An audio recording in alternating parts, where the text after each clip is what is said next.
क्रांती करून दाखवलं की भारत हा एक प्रजासत्ताक देश आहे.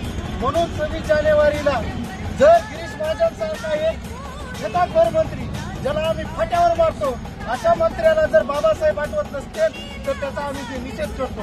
मित्रांनो, काही दिवसापूर्वी अट्रॉसिटीमध्ये जी एक तरतूद झाली तर जातीवर शिवी दिली तर तो गुन्हा होणार नाही. जे भाजप सरकार करते, माझ्यातले काही बंधू भाजपची वाहवा करणारे आणि त्याची गांठ टाकणारे इतके तुम्ही लाचार झालात का?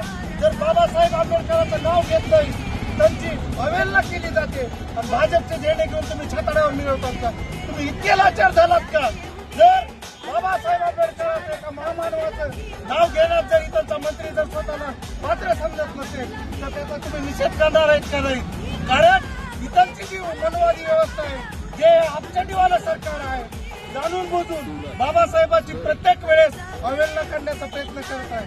मित्रांनो, अनेक अंमलबजावणीमध्ये म्हणा, बीड जिल्ह्यामध्ये म्हणा, असे काही कार्यालय आमच्यापर्यंत काही येऊन कापलेले की ज्या कार्यालयांनी बाबासाहेब आंबेडकरांची जाणून बुजून प्रतिमा त्या ऑफिसला ठेवली नाही, त्या ऑफिसचे जे कोणी प्रमुख